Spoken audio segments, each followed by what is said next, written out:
I'll hand over. Good evening, everyone. This is just to remind you all, please do keep your microphone set to mute. And as Dr. Stacey has reminded us, if you notice any inappropriate behaviour in the chat or any gate crashes, please do let one of the BCDD or Caribbean Links team know so that we can remove that. And also, just to make you aware, if you want to keep in touch with us after this event, the links for the social media handles for Caribbean Links and the British Caribbean Doctors and Dentists Association will be shared within the chat periodically. Okay, thank you. Thank you so much for that, Emma. I am now going to introduce Erin Willis. Erin Willis served in the RAF for 12 years as a flight operations instructor and was a candidate on the 2022 The Apprentice show. He is the director at Vulcan Security Limited, which is a security company that offers security for homes, retail, door supervision, construction events, and more. Erin is also a management coach, sales trainer, and motivational speaker.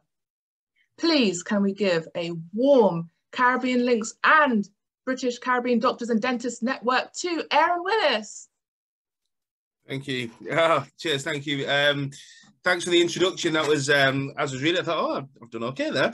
But yeah, thank you so much for the introduction. First of all, it is an absolute honour to be here this evening, to be speaking to all of you. And there's so many different backgrounds and so many different strengths that people have got here and skill sets. So it's really, really an honour to be presented in front of all of you.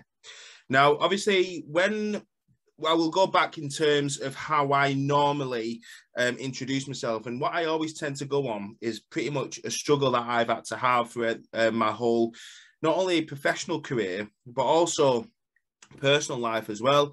And one thing that resonates with me, and one of the reasons when I was so intrigued to actually speak here today, is that a lot of my challenges that I've had has been through race.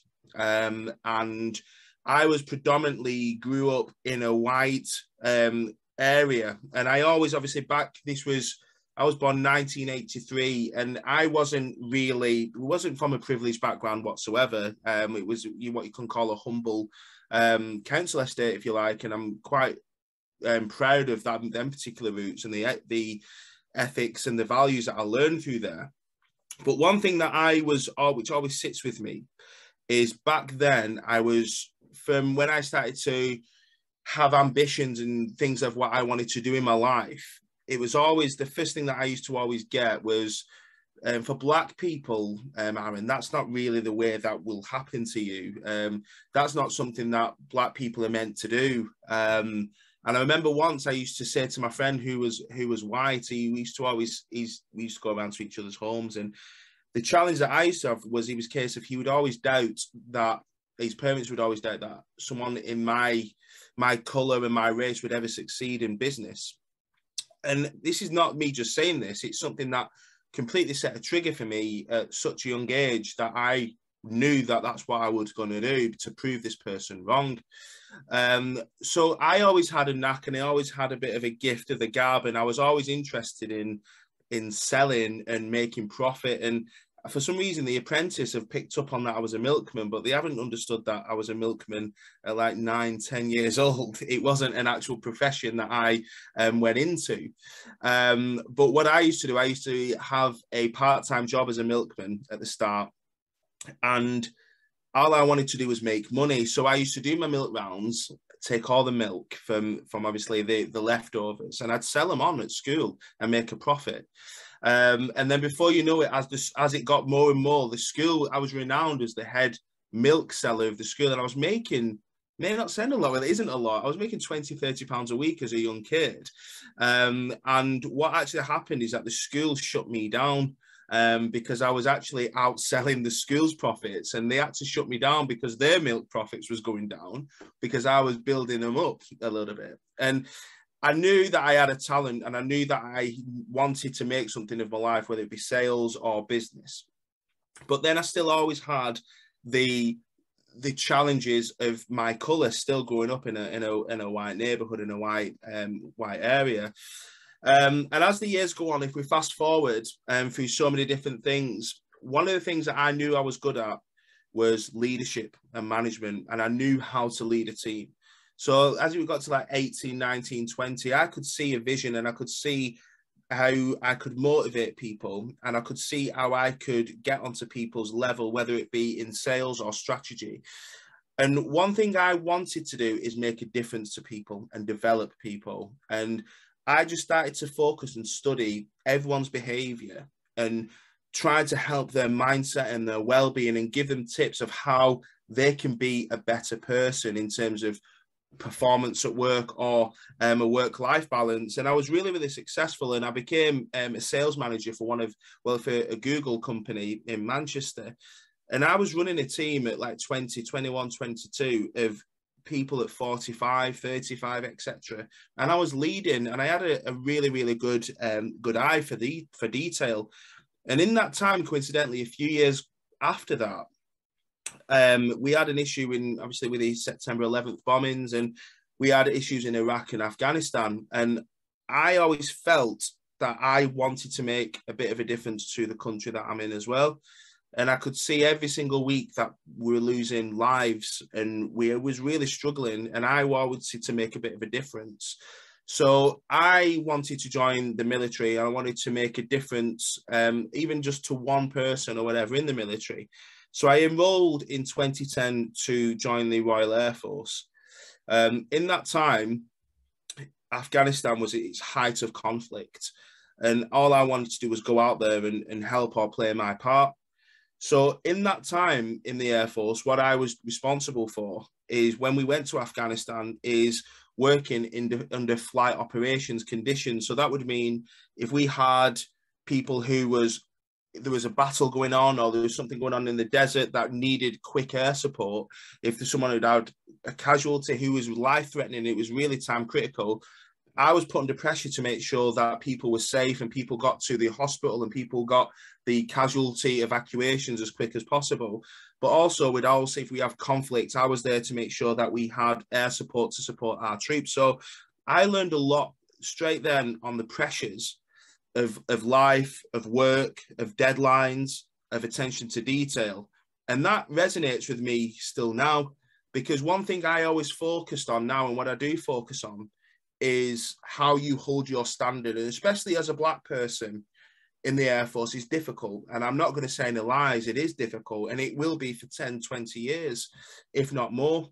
So I always felt I had to compensate for something a little bit more, because as I was going on the Air Force, I started to become a bit more authoritative, and I started to promote through the ranks. And it was very unusual, because a Black person of authority, I still think it's still a bit of an issue for a lot of people. And I did really well, and I was really successful in the Air Force, and I was really, really good at leading teams, and I had a stringent standard, and I knew exactly what the standard was, and I made sure that it always hit that. So then I was responsible for overseeing the whole recruitment process. And if we've got a recruit who was coming to the Air Force at 16, 17 years old, my job, I had 9 weeks to transform this individual from a civilian to a military person. And that would be in terms of time discipline. It could be fitness. It could be absolutely the way that they needed to be is ready for as a soldier, basically. So I became, again, realizing that I've got a knack for leadership, and I've got a knack for helping people and developing them. But there was still something that I struggled with, and I knew what it was. I was very good at giving orders, but I always struggled at receiving them. And I always struggled. The reason why is because a lot of people who give me orders, I didn't agree with their point, or they weren't leading me correctly. They would give me orders that I didn't particularly agree with, or I didn't think it was the right way, or I thought they was abusing their position. And as time went on, I realized that the only way I can get out of this mindset is I can set my own company up. Now, back in the day, I didn't have a lot of money. I'm not from a wealthy background by any stretch of the imagination. And I didn't have a pot of money to set my business up. The only thing I had to have is my motivation, my mindset, and my positive attitude. Everything else I thought is going to be different. Everything else is fine. But people kept saying, well, you need capital to set your own business. And of course, in certain aspects, you do need capital. But I always felt a way around that. And people used to say, well, to set your own website up, you need thousands to do that. And I'm like, no, you don't. So I studied how to build a website on my own. I studied night and day. I was up at 5 o'clock in the morning and I just studied the intricacies of building a website. So I knew how to do it myself for free. And then it was a tool of, well, you'll need to go in and get contracts and you'll need to be professional. You need to hold yourself and you'll need to understand the industry. So you need to pay people to market you and help you. And I'm like, no, I don't have that budget. So yet again, I just learned myself and taught myself how to excel in areas that I was weak at. And that's when I thought, in business or in life, the thing that you need to do is identify your weakness before you do anything. And if you have a weakness, then you can identify it quickly and you can learn to complement that weakness and develop on it. Like I did, I didn't know anything about websites, so I studied, didn't pay anybody, I studied for that. Or alternatively, if you have a weakness, you can have a team or you can get a team that you trust to complement that weakness. And that's the biggest thing I learned in business, is that no matter what, if whatever weakness I've got, that would be someone's strength. So always find someone who's got a strength to complement your weakness. And I do it to this day. I'm not brilliant at admin. I hate it. When I get paperwork on my desk, I can't deal with it. It's something that I'm lazy still when it comes to paperwork, and it's not something that I'm very good at. So I get someone who's really good at that to make sure that happens. So then we fall into it, right? I need a business. I've got a business plan. Now, though, this is the point where I do need money, because where my business needs to go, I can't expand it without money. So where am I going to get that from? So I need to seek investment. So I applied to go on The Apprentice just before COVID. And that year, there was 82,000 people applied to go on the show. And I got all the way until the end. And I got told, unfortunately, you're not successful. You've come really, really close, but you're not successful. And I could have done two things then. I could have given up, or I could say, right, okay, I'm not successful. And I used it. I used this whole process as a massive bonus, because I know when I applied again, what is expected. I know what I need to be. I know what I need to do. I know what weaknesses I had. I'll just eradicate those weaknesses and I'll build on that. And then we had COVID. And what happened then is I had a phone call from BBC and saying, fortunately, the show's been scrapped and we need you to apply again for the 2022 show. We need you to apply because we're going to start from scratch. And that was my motivator. And my biggest challenge that I had then was, now there's not 82,000, there's 97,000 people applying for this show. But I learned all my mistakes from last time. I learned what I could do better. And I got through. There was 16 of us that managed to get through out of 97,000. And I did really well in my respect. I think I did okay, bar the baby food that really, really got me out of the process. But hey, I'm not a baby food manufacturer. I don't pretend to be. But I didn't. If someone would have told me that I would have made week 10 out of 12, I probably wouldn't have understood just what impact this has had for my business and my personal development. Because that show has probably been, I didn't win, but I feel now that I have won, because now I have an opportunity and I have a platform to go back to the young Aaron Willis, who lived in a council estate, who had the struggles and who has the challenges. And I can go back and influence these people, because there is another Aaron Willis there. There is always going to be another Aaron Willis who had the same struggles. But one thing that Aaron Willis didn't have 38 years ago was someone to talk to him and develop him and grow him. So now this platform is giving me an amazing opportunity to go and influence young lives. And that's my passion, because now I can go to these young Black kids and tell them that it's not what people tell you. Black people are successful. Black people really can make something in their lives the same amount as any other culture. It's not one race for all. And that was the thing I always let them know, is that if you're good enough and if you believe in yourself just enough, the colour of your skin or where you come from makes no difference. It doesn't define you as a person. So what I do now is give them the right tools, the right self-belief to make something of their life. So when people say, oh, you got fired from The Apprentice, I might have got fired from The Apprentice, you're correct. But now, just think how many lives I've changed just in this space of time. How many kids I've shaped. How many people now, I've just spoke to young Dion, who didn't have anything going for him in his life. He didn't know what he wanted to do, and he was in a gang culture. Now he's in 3 weeks' time, he's joining the Royal Air Force because we discovered that he's got a talent.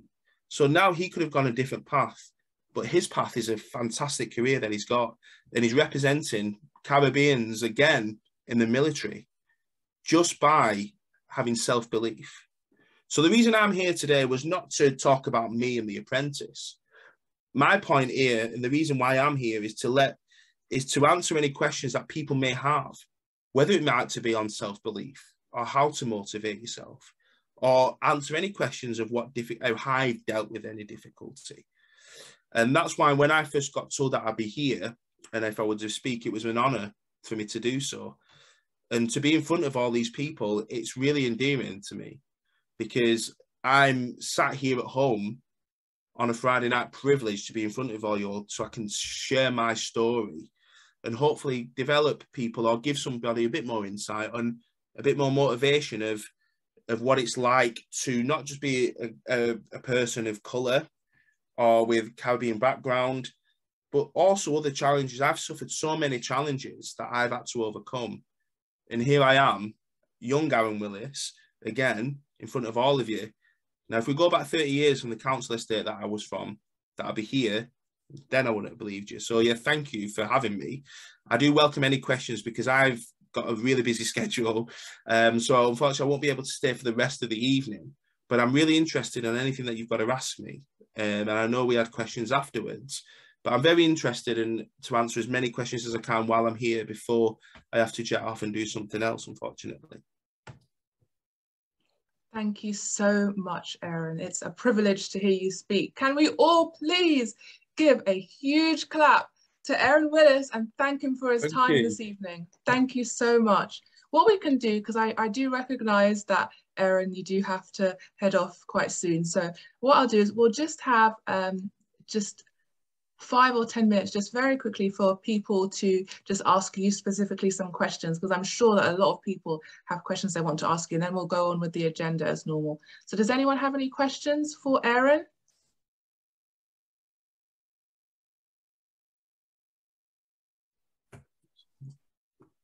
Don't be shy. Okay, I will start first just to get things going. I had a question. I wanted to know generally, how have you been able to maintain your well-being through all of the challenges that you've faced? And how have you been able to have that self-belief even when you may not have had people around you to kind of guide you in that way? Thanks, Avi. Yeah, it's a good question. I think the first thing in terms of maintaining well-being, and with me, I try and do something, whatever it is, and we touched on in the back room before this went live, I try and do something once a day that gives me, just takes my mind off it. And it could be something small. We had to talk about that you watch daytime TV or whatever. And that's, in the morning, I have a set routine. And I'm a big gamer. I have been since I've been young. And before I go to work, I'll get up an hour earlier so I can just play a game or do something to take my mind off it. So in terms of my mental well-being every day, I always, whatever it may be, I always make sure I do one thing in that day. One thing that completely goes off grid. I can turn my phone off. I could walk the dog. I could be with nature. I could do something, because it's massive for me. And I think being out in nature, and I didn't realize this till probably a year ago, probably COVID, maybe 2 years, how much going for a walk helps my mental state. Being out in the open is massive for me. So I try and do that. In terms of overcoming challenges, and I've only realised now since being in the public eye that I do get a lot of trolls, so to speak, and a lot of racist abuse, or a lot of abuse about how I was performing in The Apprentice. Or one thing I use now is, and it's a weird thing, I will use that as fuel for me. So any negativity that I get, please don't get consumed by that. use that as fuel. And I always think of me as an empty tank of fuel, which is like £1.70 a litre now, but an empty tank of fuel. And I need negativity to help me go in, because it's for me to prove people wrong. It could be something, but keep giving me that negative, because I need it to carry on with my day. And I've just adopted that mindset that if I don't get that in a day, I'm like, why? Why is no one doubting me? Why is no one saying I can't do it? Because I need you to give me all that. So that's the way I work it. It might not work for other people, but it certainly works for me, definitely. Thank you so much for that, Aaron. We will just have one more question, and then I know we have to move on, because I know that another one of our guests has to head off as well. Does anyone have one? We've got one more question here. We've got Emma. Emma has asked, what did you find most pressuring? Working at the armed forces, The Apprentice, or the abuse online or related to race? There's quite a lot of pressure. I don't think they're all mutually exclusive, to be fair, but I think we'll go through. The working in the armed forces has its own pressure. Now, obviously, take away the pressure of the obvious, of being in conflict and things. That's a very much pressure, because you are constantly told every day that you must perform. You get pressure from the minute you wake up. You need to be on time, else you have some severe consequences. You need to work smart. So that pressure is really draining mentally. And you could come home one day and you are mentally drained, because all you're trying to do is reach those standards.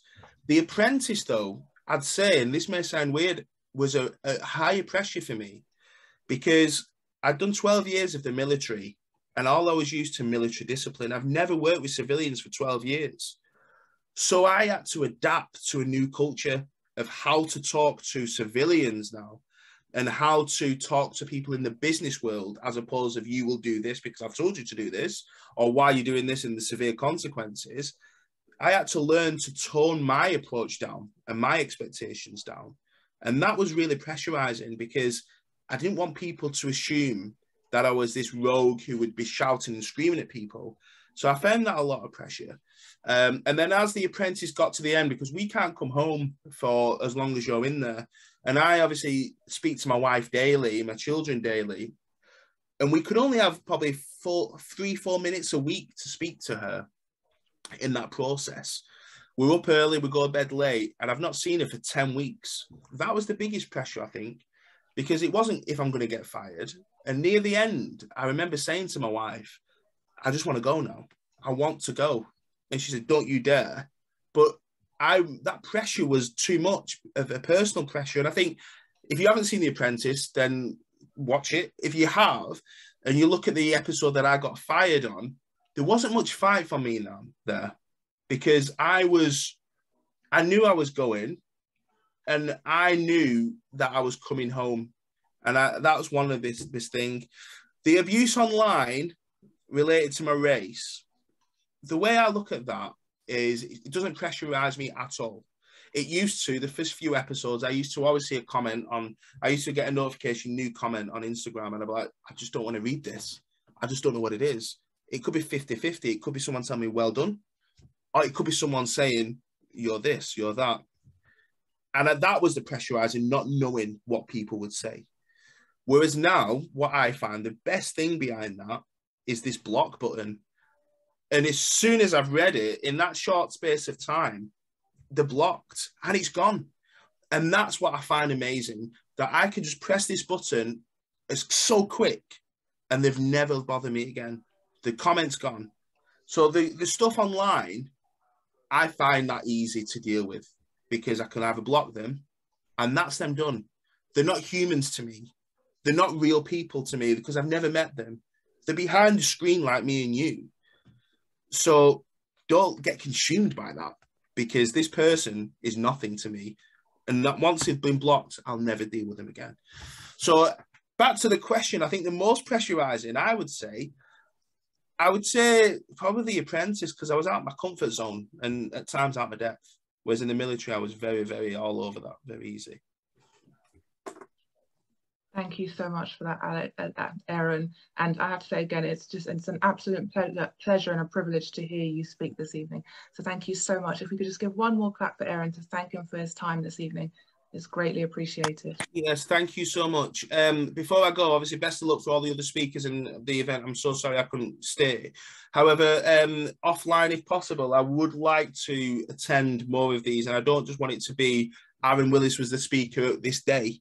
I'm really, really intrigued, and I'm trying to instill culture to my children. My children are mixed race. I have 2 children of mine that are mixed race, and through my stepchildren are white, and I want to give them more culture about more culture awareness. So as many times that I can be here with you, please invite me. Even not as a panelist, just sat here. I'll be more than happy. So offline, I would like to do some more things with Caribbean Links, definitely, because it means a lot to me. So thank you so much for that, Aaron. We will invite you. You are now officially, you always be a friend of Caribbean Links. So thank you. We will invite you. Thank you so much. There we go. Well, thanks ever so much for having me. I'm sorry I've got to dart off. Alex, yeah, we'll talk. I'm on LinkedIn if you need me, mate. But yeah, I'm more than happy to get on that. Guys, pleasure meeting you all. The people in the medical profession, firstly, thank you for what you do. If here, I know you're in the law profession, and I bet you're watching Johnny Depp's story with and just actually having a look at that, what's going on. So thank you for all what you all do. It generally is appreciated, and I will speak to you all soon. Best of luck. Take care. Bye-bye. Bye-bye. Thank you so much. Now I'm now going to hand over to the BCDDN team, who are now going to introduce Alex Holmes, the brilliant Alex Holmes. Thank you, Afia. So I have the privilege of introducing Alex Holmes. So Alex Holmes is a clinical hypnotherapist, therapeutic coach, and author. He has delivered keynotes, facilitated workshops, and delivered coaching on delivered coaching on emotional and social intelligence, as well as mental health and suicide prevention to a number of global clients.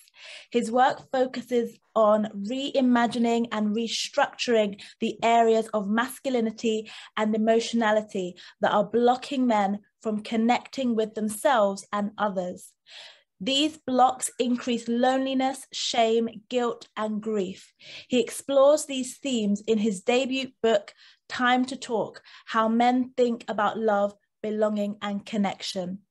This crisis of poor emotional health in men sees increased cases of anxiety, depression, and stress, which results in increased addiction and suicide rates in the USA and UK, as well as areas such as Europe, Canada, and Australia. He is the host of Time to Talk podcast, a podcast focused on delineating the socio-emotional impacts of masculinity and the psychological effects of toxic masculinity and mental health in culture and beyond.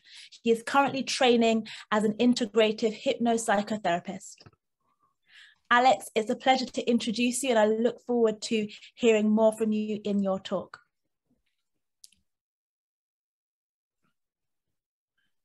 Thank you. That was a full introduction. Yeah, it's a pleasure to be here. I love doing conversations about mental health and about well-being with the Caribbean and West Indian community. And I think it's super important that we have these very specific conversations that are with this particular group. So yes, it's a pleasure to be here. Thank you for inviting me. Yeah, as you've heard in that description, I'm Alex Holmes. I'm a clinical hypnotherapist.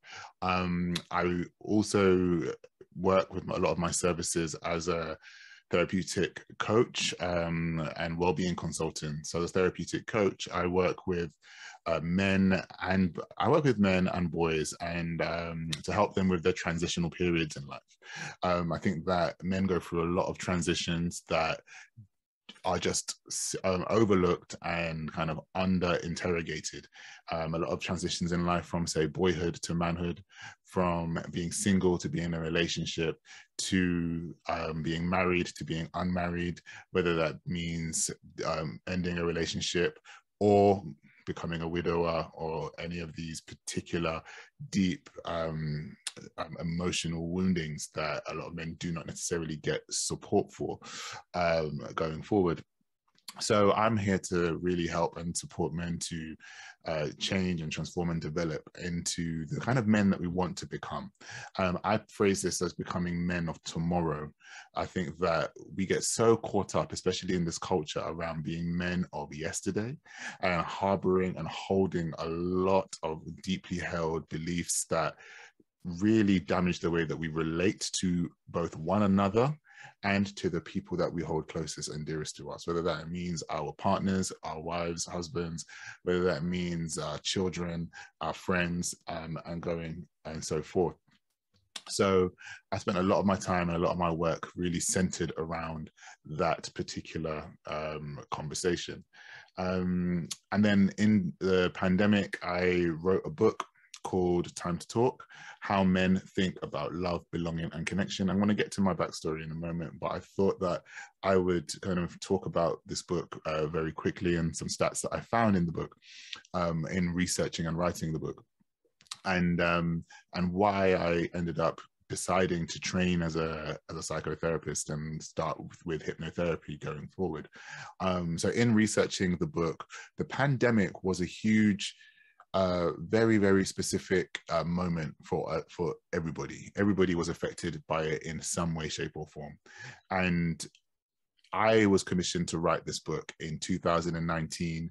And at the end of 2019, my grandmother passed away. Now, she was my last surviving grandmother. I have one grandparent left. He's living in Jamaica right now.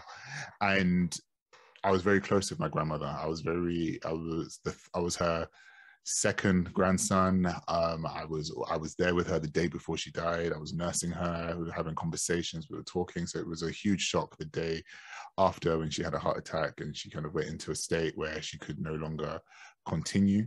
And she said to me the day before, she said, when I was caring for her, helping her take her medication, we were talking, and she said, you know, you would make a good nurse. And I said, nurse? Are you sure you mean nurse, Nana? And she said, yeah. She said, well, just somewhere, because you're really caring, you're really patient, you're somebody who would be able to kind of help somebody going through these things. And I think grandparents, especially West Indian grandparents, they see you in a particular way. They see you in a way that your parents don't see you. They see you in a way that you don't even see yourself sometimes. And I think that's a very, very magical thing about grandparents. They really look at their grandchildren and really understand who they are and who they're speaking to. So I took that with me as something that I was really holding close to myself as I continued in my journey. And I channeled all that grief that I was kind of going through. I just left my job as a journalist. I was kind of going on it by myself. I was really standing in my own kind of authority, but it was a very scary moment because at the beginning of 2019, I had just stepped out of working in these big newspapers as a journalist in showbiz and lifestyle and entertainment. And then I was just out there in the road by myself, and I was finding my way. And when my nan passed and she said those words to me, and I knew I was writing the book, I was grieving. I put all of my emotional energy and effort into this book. And it really helped with my grieving process. But it was really dark because the book is a series of interviews with men about how they feel about love, belonging, and connection.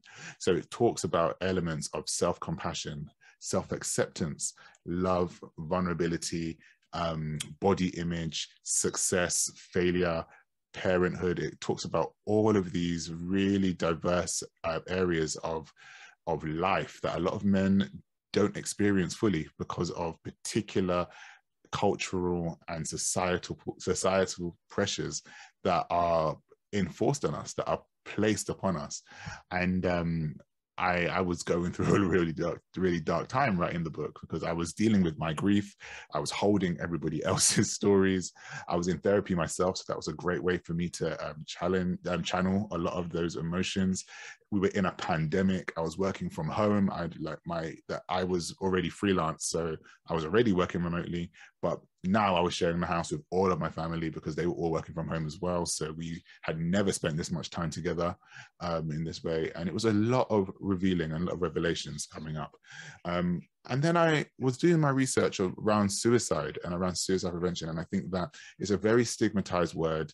suicide, especially in the West Indian community. We don't like uttering words around mental health, suicide, sexuality, class, various things we just don't like talking about. And me setting up my brand around time to talk. We're talking about these things, get into the root, get under the hood, so that we can kind of come out of it better. At the beginning of the book, I kind of just postulate a few stats that I was looking at, and I'm just going to read out what I wrote here. It said, although suicide occurs across all age groups, it's now the second leading cause of death among 15 to 29-year-olds globally, with the young Black youths not only potentially more at risk, but also less likely, according to certain studies, of disclosing the concerns that lead to their suicidal thoughts, due to the stigma that still surrounds mental health issues within Black communities in particular. According to mentalhealth.org.uk, Black men are 10 times more likely to suffer from a psychotic illness and 4 times more likely to be sectioned than white men. And members of marginalized groups such as the Black, Asian, minority, ethnic, and LGBTQ+ communities are generally believed to suffer mental health issues more from the weight of traditional masculine pressures than the cis heteronormative community. Self-harming as a way of trying to obtain relief from emotional distress and to express feelings are prevalent, and they find these things difficult to communicate in any other way. And finally, a study from UCL in London, University College London, revealed that in July 2020, 8,000 out of 44,000 people surveyed, that's almost a fifth, reported thoughts of self-harm or suicide, and 42% had accessed mental health support services. A further 5% said they had harmed themselves at least once since the start of the UK's lockdown. So I sat with this data and I thought to myself, what am I doing about this? I care too much to sit here and not do anything. So I took myself together. I trained as a health coach. And I initially trained as a mental health first aider because I wanted to get to know about how to approach mental health. My friend had had a schizophrenic episode at the beginning of the lockdown. Another friend of mine was sectioned, and I didn't know what to do. So I said, I want to become a mental health first aider, so I at least know the points to call. Did the training, it was great. It didn't go far enough. So I trained as a health coach because I wanted to know about the nervous system. I wanted to know about the body. I wanted to know about how Black people are carrying levels of trauma in their bodies each day. I felt it myself when I step outside and I see positions of authority. I step outside and my body physically alters itself. And there may not be anything immediately at harm, but something was there that caused me to feel this way. So I went and did a health coaching course, and then I was like, okay, this is great, but it doesn't go far enough. So I went to do, I found a psychotherapy course after so many people had said, Alex, go and study psychotherapy. That's something that you'd be interested in. I got the cosign from many of my psychotherapy friends, and I went in, and now I've been training.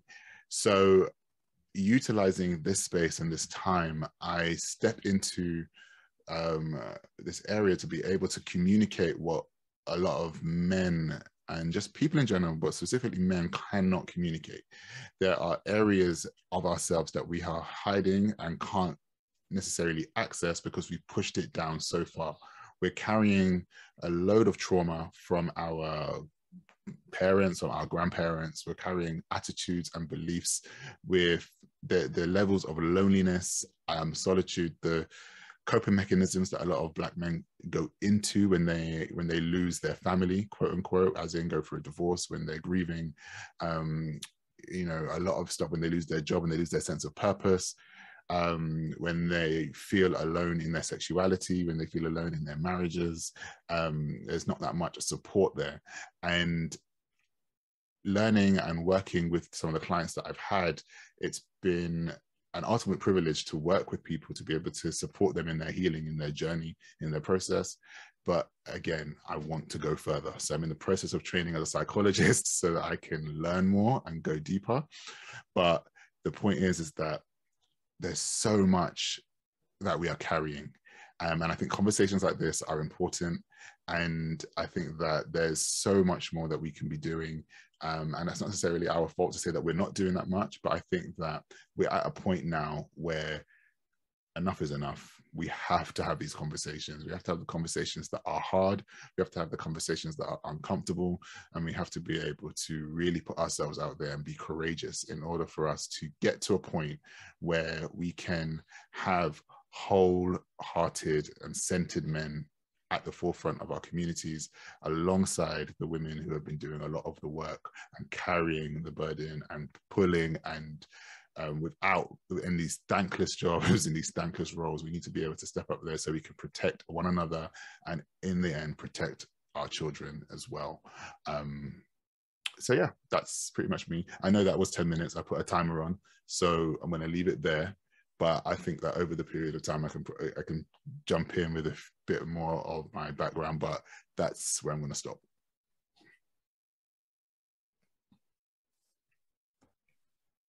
Alex, thank you so much for that informative and insightful presentation. We look forward to the Q&A session where we can get more questions. Alex, if you don't mind, can you also type in the chat those statistics that you put about the Black men, just so that people have a chance to, if that kind of went over fast, people can have a look at that again. That might help inform some of the questions that may arise. We just like to give you a massive round of applause. So can we give Alex a massive round of applause? Thank you again, Alex, so much for the time. My pleasure. We really appreciate it. Thank you. Pleasure. Okay, so I now have the pleasure of introducing our last speaker for this evening, Audrey Augusto. So, Audrey is a magnetic, truth-seeking, all-people-loving social renegade. She's a born healer who spreads her gift through a variety of services. As a licensed associate counsellor in the state of New Jersey, she works with couples of various backgrounds to assist in restoring the connection in their relationship and help co-parents establish a healthy communication pattern to maximise mutual support whilst they raise their children. As a licensed clinical alcohol and drug counsellor, she works with families impacted by substance use issues to help them be a supportive agent to their loved ones struggling with addiction. In her role as an adjunct professor, she functions as a trailblazer in education to provide her students with critical thinking skills in their psychology courses.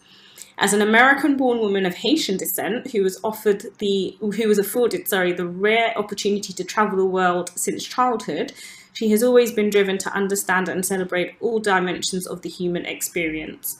Through this, she found her purpose in helping people reconnect with who they are at their core. As a pioneer of self-love, she has built a reputation for organising retreats, facilitating workshops, sitting on panel discussions, and showcasing presentations at conventions. In her free time, because believe it or not, she has some free time after doing all of that, she is a proud mother and family woman who loves to explore creative hobbies included, but not limited to spoken word poetry, hand-stitch embroidery, and hula hooping. Wow, wow, amazing. I cannot wait to hear from you, Audrey, please. Hi, everybody. How are we doing today? Well, I'm asking you how you're doing, knowing that you can't answer, but I hope you're doing well. First of all, thank you, Alex, and to the gentleman that left, Aaron. I really appreciated hearing your perspectives. I was introduced with some of my history, but let me, I guess, kind of get into where my perspective is coming from. So my experience, I'm a counselor. I've been in the field for about 8 years. And my first introduction into the clinical work was working in the substance abuse field and working in inpatient facilities, right? So these are the clients or the people that are in the addiction path that are in high recidivism rate, meaning they're in and out of the prison system, that the addiction behaviors are more than just about addiction to the drug, but it's also a lifestyle addiction, like being connected to like being that person on the street or the it man, or all of these things, right? And so kind of instinctively, I have always been drawn to working with the family system. At every facility that I've ever worked at, when there was a family program, I was very interested in working with the family program.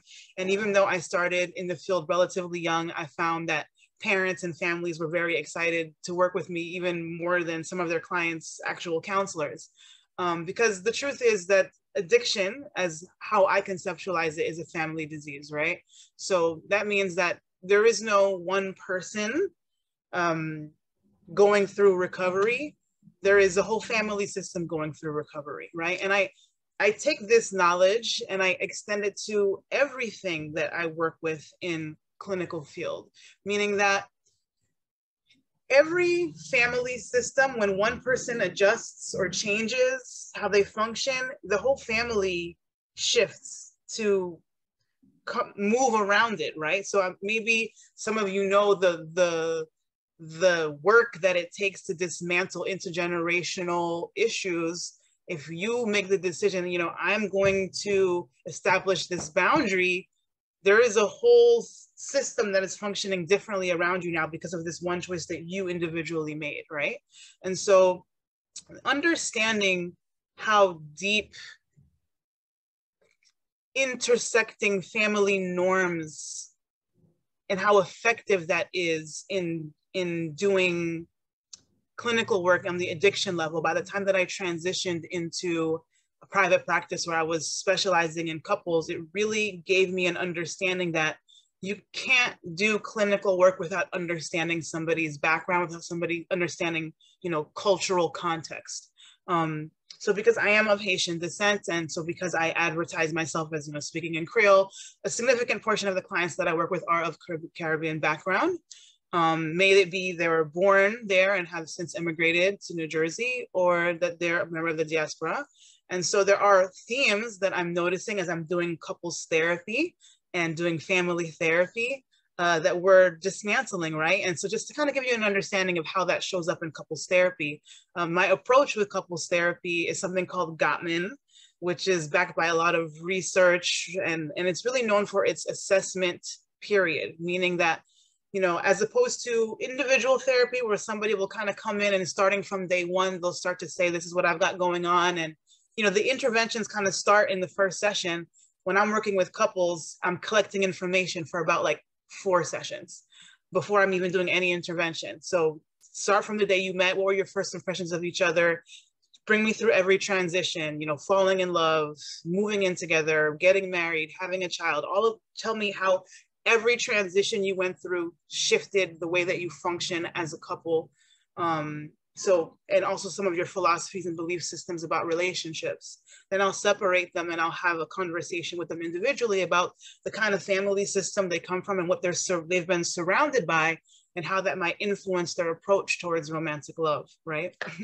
And so by the time we're coming back together and we're doing the work, there is some element of, okay, you know, this is a major moments that happen between the two of you, and let's work through it to dismantle the resentment and that is attached to this episode that happened in your relationship. But recognizing that a significant portion of the difference between the couple that has those aha moments that really transforms their behaviors and their communication patterns, and the ones that are kind of struggling in that cycle of that they can't repair, is the insight that comes from how much of what they're hearing or interpreting or feeling has nothing to do with their partner and everything to do with their projections that's related to their unmet needs in their family system that they grew up in. And so getting people to understand that is difficult because I'm here because my husband has this problem, right? That's usually like the theme that we're seeing in couples therapy.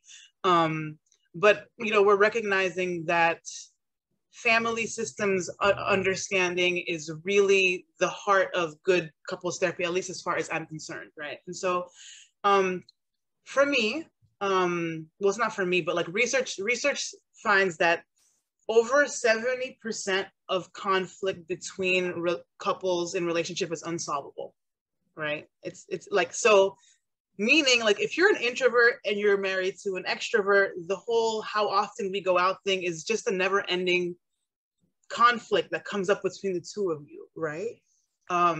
It's really just a matter of we're different people. I mean, if you're looking at it on a very objective level, you're just different people with different desires on how often you want to go out. But the conversations that happen about it are what create the conflict, where it's this desire to be seen, this desire to be, cared for, this desire to be, included, this desire to be taken care of. Where do all those feelings and what does it mean to be rejected to you? So it's really the inability to have validating conversations between two people that creates conflict. It's not about actually resolving it. It's not about, okay, let's come to, I mean, there are some basic fundamental values that of course you should be able to resolve something, correct? But most conflict, resolving it does not come down to this is the solution. It comes down to how can we talk about this in a way that makes both of us feel like we were seen, heard, and respected, right? So when we come from a culture where we're supposed to be seen and not heard for most of our lives, and then we're somehow supposed to achieve a level of intimacy that requires a lot of communication skills and receptivity, we're really learning something on the fly. We do not innately have these skills as human beings, and we're certainly not being reinforced in a way that increases our chances of having good connection with people. And you see that even with friendships, right? When I'm working with individual clients and I'm talking about, people's relationship with just connection, which is so important.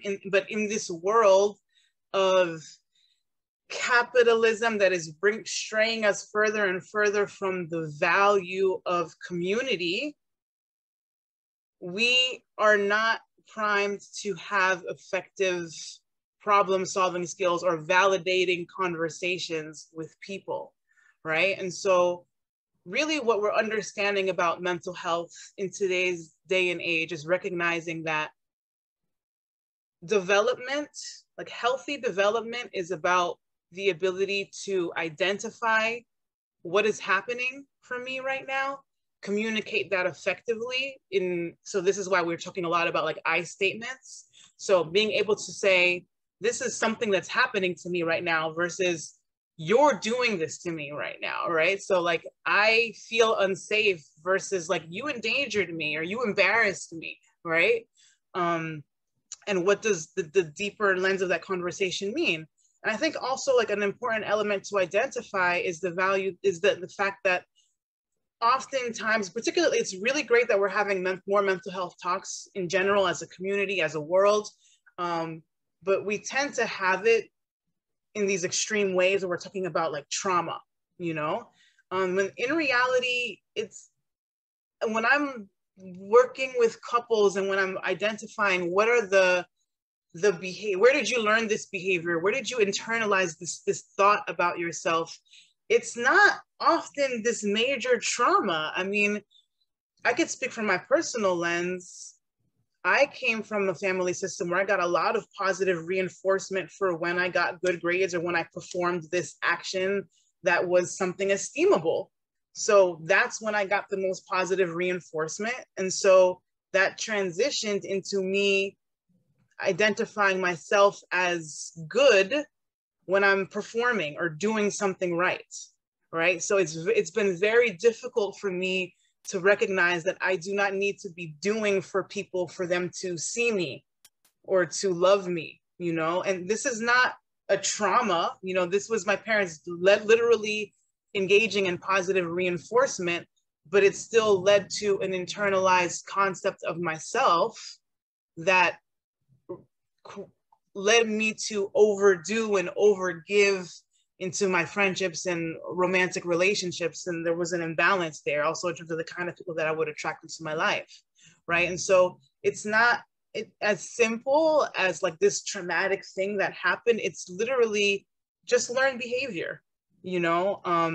So going back to speaking very, very specifically through the lens of, you know, Caribbean culture, some of the learned behaviors that we internalize a lot are the hierarchy of different, you know, where we fall within the family system. So, you know, if your mother is one of the matriarchs of the family that nobody is arguing against, and you have things that are coming up for you, you might find yourself more inclined to silence yourself, because who really is going to stick up for you, versus if you're like the child of the person that, you know, you're the child of the youngest child. So people kind of, that your parents' siblings will correct them anyway if they're doing the wrong thing, you know. So there's a lot of things that we internalize based on what we see around us, but based on what we're living through, you know. And so I'm actually kind of, when we kind of open up to the question answer, I'd love to see what, or for you guys to begin to think about, even if it's not within the context of this talk, like what aspects of Caribbean culture are we even proud of, but can lead to behaviors that we might have to undo to achieve effective connection. I mean, we talk about the gossip culture within our cultural systems, you know, and how much people are so afraid to trust and to engage in certain ways as a result of it, you know. So there's I mean, this is like such a brief overview. I could probably talk about this for hours, but I just kind of wanted to bring to you and to talk to you about the importance of like family systems and how that gets in the way of connection, because connection is really at the heart of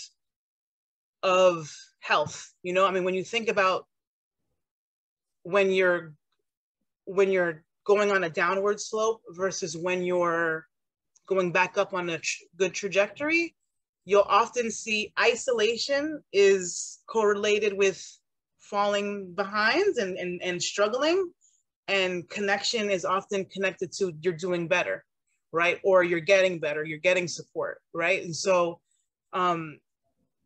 our ability to achieve and engage in connection that feels fulfilling and that feels egalitarian, like we're getting as much as we're giving, is really the heart of health, you know. So, and we learn how to connect first with our family.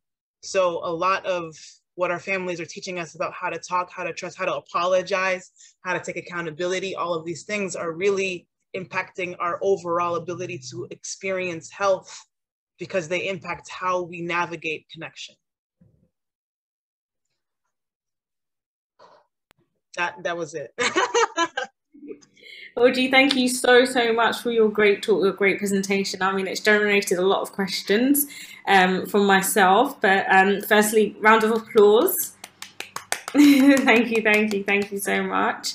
Now, this is the part where we open the floor to questions. So if anybody would like to put some questions in the chat, or as I said, you can sort of raise your hand, unmute yourself, and ask questions directly to our panelists. So I'll give a few minutes just to see if anyone's got any questions to start off with. I just say, like, Audrey, that was amazing, because my whole thing, right, I'm leading up to working. I really want to work with families, and I really want to work with couples.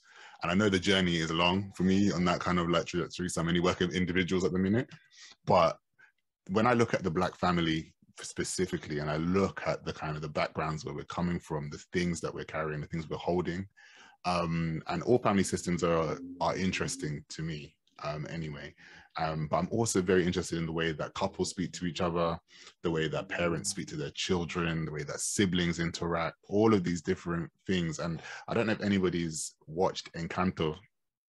Yeah, oh yeah. Yeah, and I didn't realize that was pretty much a family systems theory playing out as a right. Disney film, until I started watching these YouTube videos that were just kind of like, I got myself like drawn into these YouTube videos, and a family therapist was explaining it, and I just think that what you're doing is amazing, and the way that you were explaining it just kind of invigorated me to go back there. Sometimes I forget that's kind of what there's other places, other areas I want to go, and then until someone like you speaks about it, and invigorates that back in me. I'm like, yes, this is kind of this is why I'm packing, sort of thing. It's exciting, and if you know, I'll leave my email, and please do feel free to, you know, reach out about like, hey, like which lenses, you know, whatever. But oh, I just direct messages, sorry.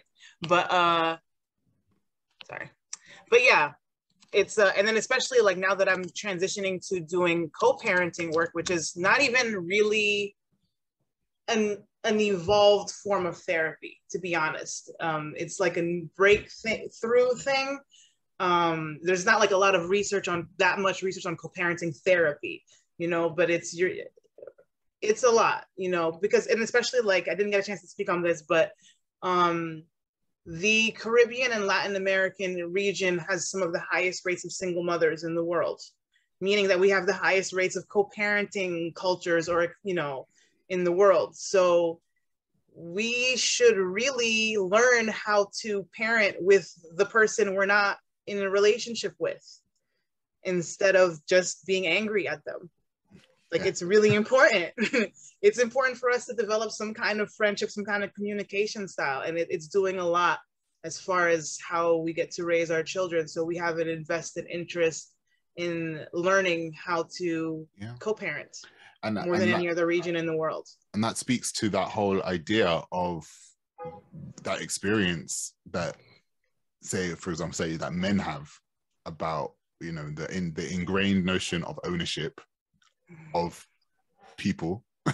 And then when that ends, it's this kind of idea of who gets left, quote unquote, with the family. Then this idea of roles, and it's just all of the stuff. Yeah. Love that. I'm going to jump in with a question. I've seen a question has also come through in the chat. All three of you actually touched on the theme of families and highlighting the importance of family. Even Aaron spoke about, you know, whilst he was in The Apprentice, being away from his family, that affected him.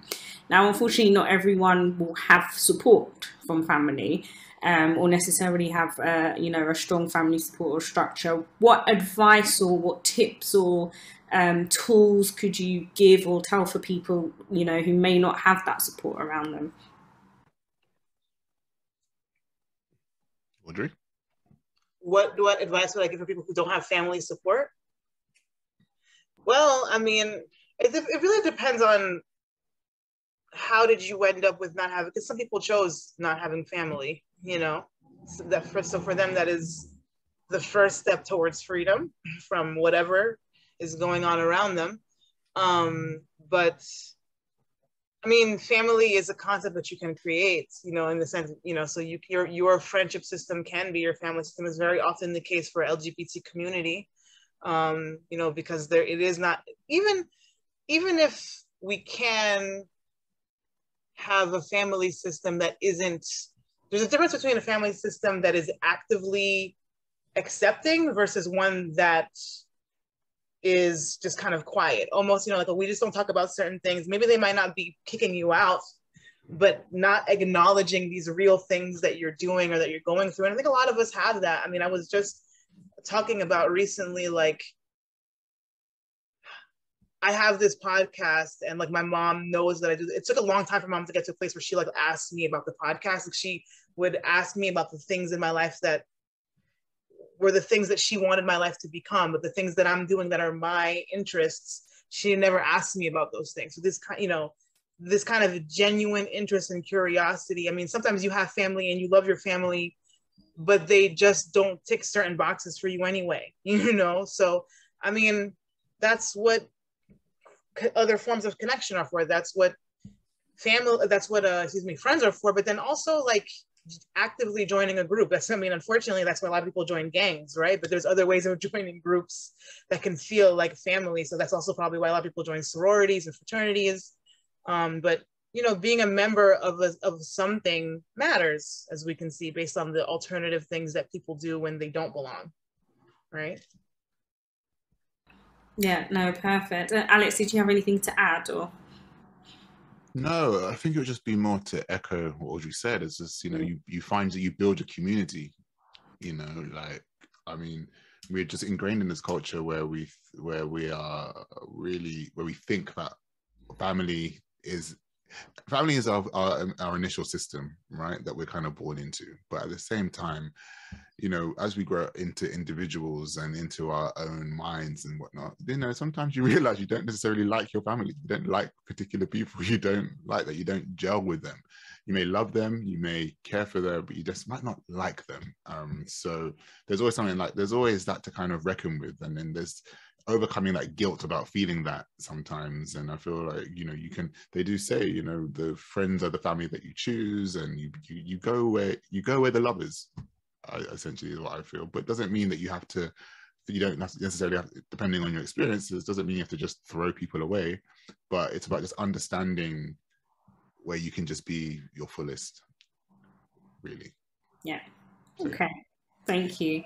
So there is a question in the chat from Mariella, and it's a question for Alex. Thank you so much. I was wondering what role you think we can play as women supporting our Black men through tackling toxic masculinity and mental health issues today.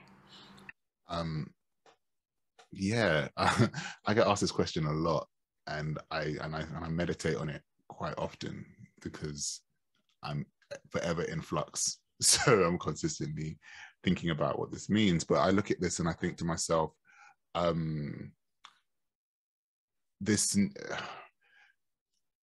I'm working with men, I'm working with them and then going through a process of maturation. I think there's this infantilization of a lot of men. For over time, a lot of them are suppressed. A lot of their inner selves, a lot of their emotional selves are suppressed, so they don't necessarily learn to express that emotionally healthily. And I think that, and then socially, it's kind of socially accepted that women take on the emotional burdens of their family members or friends, and they step in and they become the emotional savior for a lot of these men in this particular context. And my initial instinct is to say, don't take it on in that way. I think look at it as showing love and caring, but also directing them to spaces of community, to spaces of, like, you know, to spaces where there's men's groups that are actively working to create psychologically safe spaces for men to go to, in actively combating those mental health and those particularly quote unquote toxic areas of a man's life.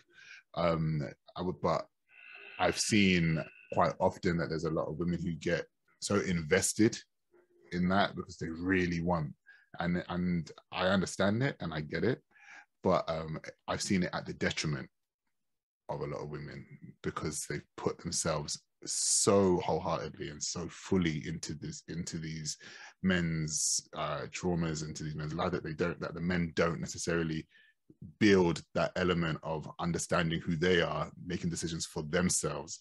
So they just kind of palm the emotional stress and the emotional burdens and onto the women. And I feel like that's something that I'm actively really working with a lot of men on in some areas, just because I feel like I want to then get to a point where they are at that area of maturation. So I would say, don't take it on, but still care, support them with kind of guiding them to directions that they can be supported in. If you know somebody, if you know a man, or if you know somebody who's got access to those groups, then kind of direct them to those areas. I remember doing a panel once and just realizing that a lot of men who ended up in therapy were kind of coerced there by the women in their lives, whether it be their sisters or their mothers. I get loads of emails and messages from sisters and mothers who are concerned and kind of like and their siblings or sons don't know that they're talking to me about they're getting into therapy. And my whole thing is just like, they have to want to come. And, you know, if you can direct them to areas where they can go to like men's groups or go to these spaces, or you know, buy my book and go and like, you know, read these things, or start to, you have to be able to kind of support but not be fully invested in there to the point where you're taking over their emotional space, because they'll never get the opportunity to grow emotionally and mature into that kind of person that they are becoming, because it's so foreign. And when somebody is just consistently taking that over or occupying that space, it's quite difficult.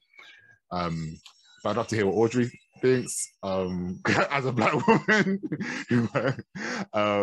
So yeah, I'd like to hear what you think. I can maybe go from a particular perspective. I could be making loads of grand gestures. I don't know. No, I thank you for deferring to me, because I was just like, am I just doing what he says I shouldn't do if I jump in, right? But I'm always mindful of word choice. And the first thing that stood out with the question, that as it was written, was the expression toxic masculinity.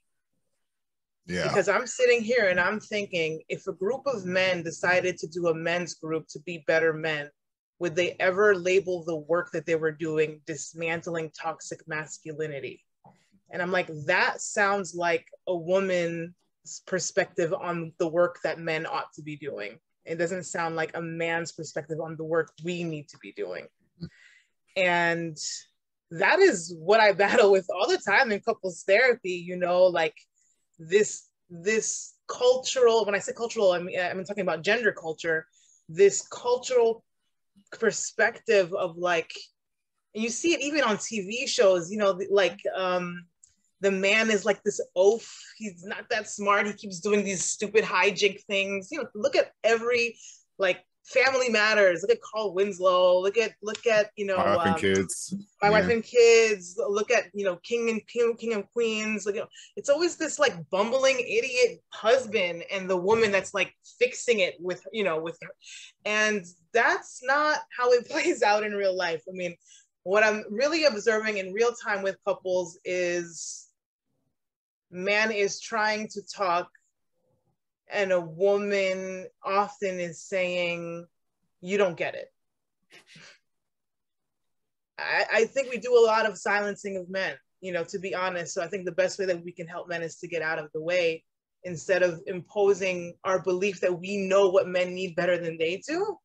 And it's complicated because there is a part of the world is, when you're in a marginalized position, you ought to be looking at the oppressed person to say, hey, what is the impact of my behaviors on you? So it's not that simple as to just get out the way.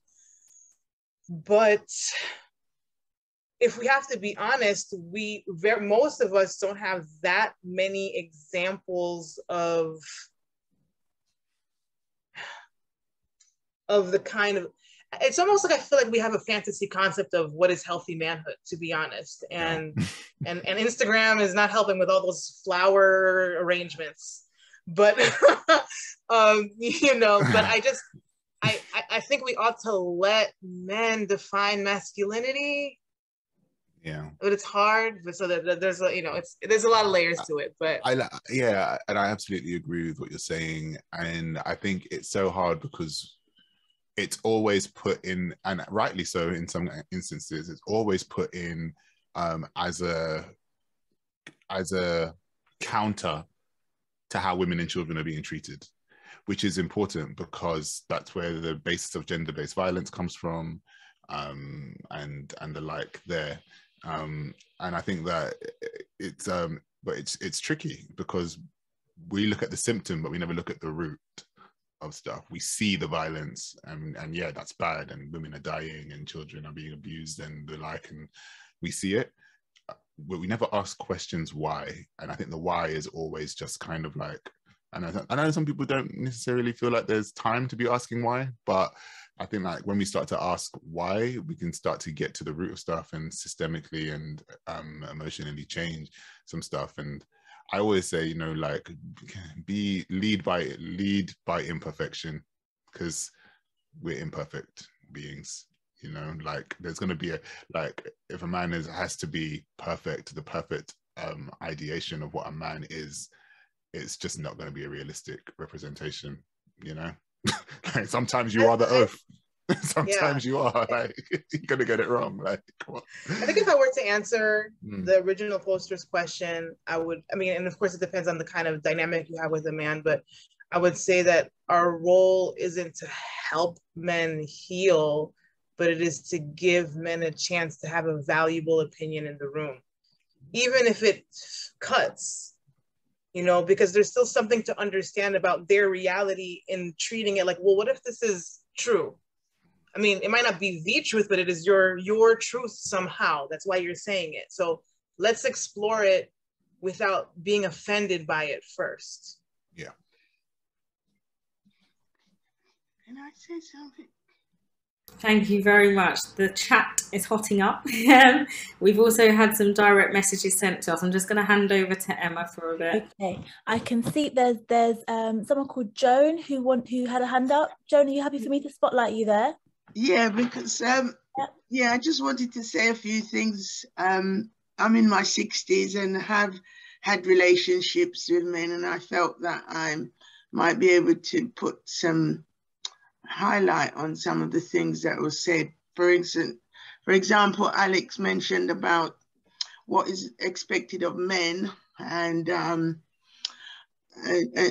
we're not having that conversation. I think women's expectation, quite basic from man, is a provider, and it does seem that a lot of conflict arises when the women feel that they want to have a woman's role, a secondary role in bringing up the family, but they feel that in so many cases they can't rely on the men to be the breadwinner and to provide for the family. In terms of you know, a place to live and gelling together and just making ends meet. That's one aspect. Also, again, I've got a friend that just divorced recently, and I didn't know that they were being divorced. Now, a lot of things is that a lot of time they just feel that, again, there's no leadership, there's no direction sometimes from the men. So the woman steps in and start taking on that role, perhaps unintentionally. And then it does make the man feel, it brings up emotions, you know, maybe not being competent as a provider, as a husband, and conflict arise. I myself had a relationship once, and it was lack of leadership, lack of financial support, and of course the woman is going to keep on depends on how she put that information across. It can be seen as negative, and then the person reacts in a violent way, or feels the woman's putting them down or nagging them, and I see that happening. I'm in my 60s now, and I've seen that happening in younger people, in some of my friends. And I strongly believe that tackling the issue when the person's grown up is like getting the horse through the gate. We need to be starting to educate from small groups, parenting course with young children and young men, tackling the schools, because again, a lot of the young boys, why they do end up in prison, and that the schools are just, I think they need their own black schools. They're not, the schools, the general schools are just not meeting the ethnic minority needs. We haven't got any people who care and understand that, as you lot said, as has been said already, a lot of our own women are single parent women, dealing with two roles. I have a sister who's the same. Joan, sorry to disturb you. Thank you so much. You've raised absolutely amazing points. And I'm not sure, if I can give you just your last sentence that you wanted to share with us on that point, because you've raised amazing points. I know time is far spent, and we've got a few more questions coming in, but you've made absolutely amazing contributions, and thank you for your wisdom and your experience. Is there a last point you wanted to share with us? Well, just that, you know, we need, I'm a Christian, and I came in on I came into my church on a parenting course, which I thought was excellent. And it was for parent and young children to try and give the parents the skills that they need to bring up the kids. And I think we need to start thinking about tackling our young blacks with parents at a younger age, school age. Thank you so much, Joan. And I think definitely the points I take away from what you're saying is we need to intentionally create a space where we can educate our families, parents, using our social groups, religious groups, and education. And if mainstream education is not catering to the Black community, we need to create that for ourselves. Yes, excellent. Awesome. Thank you so much, Joan. Now, Audrey and Alex, we have a few more questions, but I would ask if you're able to answer them in brief, just so that if we can be able to provide answers for those people that have brought those questions in. So I'll start off with Audrey. There was a question on a comment you made. It says, you gave an example of introverts and extroverts and said that such relationships are doomed. I don't know if that was the exact words you used. It was more that inevitability of conflicts arising or something. Yeah. And you said, but then the person asks, but we often say or hear that opposites attract when it comes to relationships. So what would you clarify with that? Right. Yeah. So just to clarify, I just said that it creates an unsolvable conflict, right? So some things can't be solved, but something being unsolvable is not the difference between a good or a bad relationship. It's the ability to talk about it in the unsolvable conflict in a validating manner. That is the difference between success and unsuccess. There's compatibility, and then there is being a complement. So compatibility is the level of sameness that we need as couples, and a complement is the level of differentness that we need. And I don't know if there's any research on how much of each we need, but it definitely matters that the other person has some of the skills and strengths that I don't, and vice versa.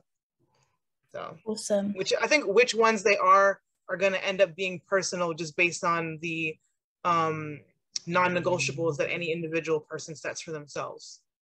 Thank you. And that's why these kind of conversations are so important. That's why Thank you. That's why these conversations are so important, because we are learning more about what we need to be thinking about when it comes to building relationships, whether that be romantic relationships or otherwise. So thank you so much, Audrey. Now, there is a question for you, Alex. You mentioned the impact of trauma on people of Caribbean descent. But I wondered if you acknowledge the trauma of slavery / Martha. Many Caribbeans of African descent still live with the impact of slavery playing out in our physical and mental health. What is your comment on this? Yeah, absolutely. I don't know what else. I know you wanted me to keep it brief, but yeah, like literally, that's the hangover. That's a big hangover that a lot of us, and in the UK specifically, we have a big issue around class, and then the class divide, and then that kind of covers up the race issue. So it becomes class, and then beneath that is then the race issue. So, we always have these conversations around, oh, well, you can elevate in class and and they try to say, yeah, you can do all these things. If you're Black, it doesn't matter, whatever. You can move from working class to middle to up, whatever, based on your education, based on that. And but there's always a missing of the fact that there are direct obstacles to getting to particular areas, direct issues around getting to particular areas of education and glass ceilings, and that is universal for a lot of Black people in the West. So yeah, definitely, you know, the hangover of slavery and colonialism and imperialism is there, and we can see that in various different parts of our lives, and even as far down to just kind of corporal punishment. Like, you know, it was just literally a generation ago. I wasn't beaten, but a literally generation ago, my grandparents beat my parents, and that was just a standard thing. But and you know, and it still happens. It's just seen as normal. So yeah, definitely, for sure. Yeah. And Audrey, I've just seen a comment you've made in the chat there. I'm not sure if you wanted to comment on that you've added. Yeah, that's what. Yeah. Okay, exactly. Yeah. So thank you, Alex.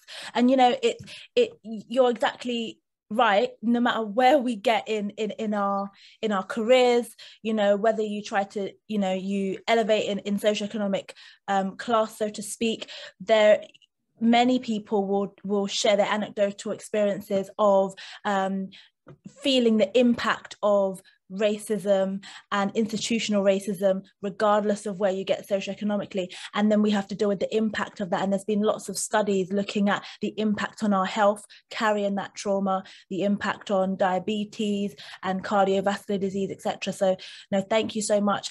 Now, I think there is another question. Now, I put this question in the chat. So it might be a bit wordy, but hopefully I can break it down. This is a question to both of you. What do you think are some of the solutions or things we might be able to do as a heterogeneous community of Caribbeans and Caribbean diaspora? So, you know, we're not all the same. We've got different backgrounds, but there are some commonalities. What can we do to try and address the repetitive patterns we see with breakdown of family structure, single parent families, having multiple siblings, different parents, and whether it be sometimes difficulties in commitments? Now, this might sound quite broad, but at the same time, I'm focusing it on the family structure, particularly within Caribbean community, because we might see our peers of African descent or our peers of white English descent or Asian descent, and they are somehow able to, quote unquote, get it together when it comes to forming family structures, and not always, but somehow maintaining those for a period of time. Now, I'm making generalizations, but we do see patterns, whether we are diaspora in the UK, America, or living in the Caribbean. What are some of the solutions to that? And as a part B to that question, obviously both of you are psychotherapists. If I was to mention to my mom or auntie, oh, you might need to talk to someone about that, if they raise an issue to do with the pain of a relationship experience, they're like, no, not speaking to anyone about that. I don't need to speak to anyone. There's that natural aversion to the idea of therapy, because we've been raised sometimes even by our grandparents to be strong and to get on with things and to carry it and to keep going.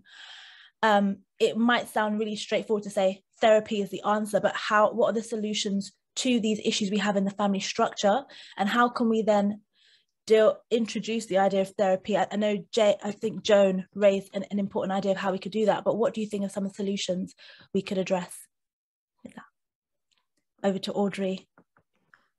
I think you were gonna take me first. Okay. Okay, so the first one was about what can we do as a heterogeneous, okay. I really, like, blanket statements concern me, because I always feel concerned that I might be leading everybody's different.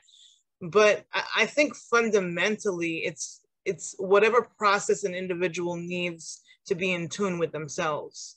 I mean, a huge part of just the culture of like going to school and being raised in a family system that, you know, again, asks you to be seen and not heard, and just all of parenting and schooling and all of that, there's systems that disconnect us from ourselves. You know, we have instincts. Oh, this person feels a little sketchy, but you're still telling me to go over him and give him a kiss on the cheek to say hi. You know, we're constantly turning against ourselves based on how we're being parented and schooled, you know? So whatever process you need to be in touch with to reconnect with who you were before society came in and said, there's something wrong with that, is really what people ought to be doing. What is different for every person. You said if parents are talking and you're like, you need to do something about it. I mean, I don't imagine. So it depends on which generation we're talking about. I mean, we're talking about millennials, Gen X, Gen Z is a very different intervention than boomers and older, you know? I mean, these are different thinking systems, but so therapy does, and for some people, psychotherapy actually almost doesn't even work, just based on, it's not even about readiness. There's this whole theory about, like, you know, therapy not being effective for people that have certain ways of thinking about things, but which is not necessarily like they're wrong. It's just that, you know, but anyway, like there's all kinds of therapy. It's not always talking therapy. There's play therapy for kids. There's, you know, you could dance, which is why, like, Carnival is more than just a party. It's a therapeutic experience. You really, you know, express yourself. And when you look at really the purest form of Carnival before, like, mass band culture and the opportunity to be creative in the costumes and whatever you put together, all of this is a kind of self-expression that's like, you know, something being loud in a way, you know?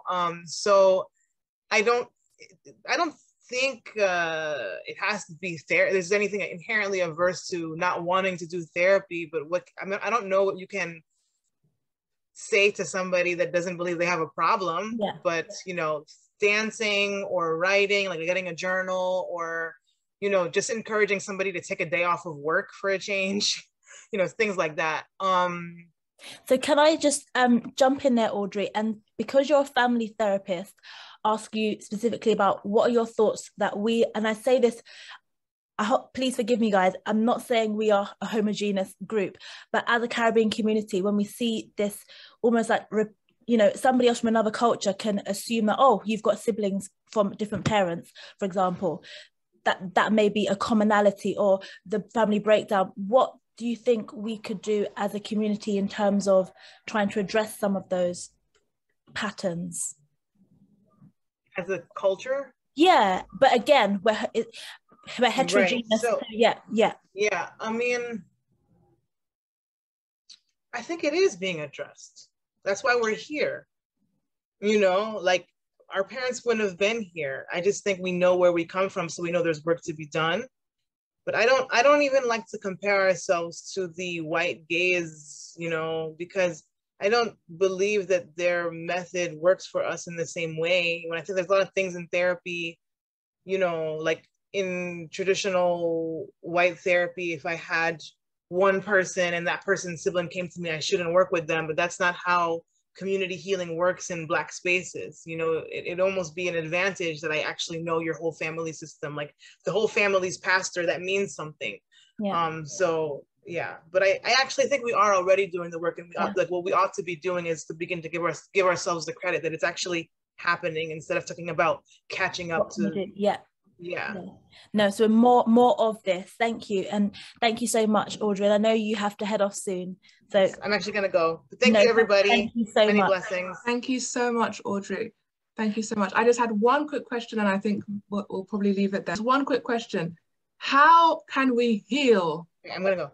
That's my question. How can we heal? How can we just continue to move forward in a positive direction? How can we heal and continue to move on in a positive direction? What a question to end on. And I don't have the answer. I genuinely don't have the answer for that. But what I do think, as Audrey alluded to earlier, was that we are having conversations like this. And importantly, they spark conversation among your own private and personal lives and your own personal networks. We heal by communicating. And as I said in my 10 minutes, is that we are having conversations that we don't usually have. You mentioned about, you know, your parents, Emma, about parents who don't go to therapy and do all this stuff. And, you know, therapy is an answer. It's not necessarily the answer. And I think that it's just about being open to wanting to create a lasting change. And one thing that I recognize is that when we talk about therapy and we say, you know, you should go to therapy. If you're not in therapy, then I don't want to be in this relationship. Or if you did, you all should talk and blah, blah, blah, blah. Sometimes therapy is an undoing for a lot of people that have had to hold on for a long time. And if you take a 57-year-old Black man who grew up in the 70s, grew up, you know, with very strict West Indian parents, who went through Thatcher, who had a child and then with a partner, and then that relationship didn't work out, and then they end up in another relationship, and now they're here in 2022 through a pandemic, through the 90s, through all of this stuff with their kids, who are then telling them that they have to go to therapy, and they've got all of these issues that they need to deal with, whether that be abandonment, whether that be emotional dysregulation, whether that be disconnection, whether that be all of this stuff that they're growing, that they have to grow up with. It's probably, it can be an undoing. So it's not always something that is necessary for people or accessible. But I think that we need to get to a point where we can be compassionate to one another and really understand, because, you know, as a generation of millennials and Gen Z and then Alpha beneath them, or behind them, sorry, is that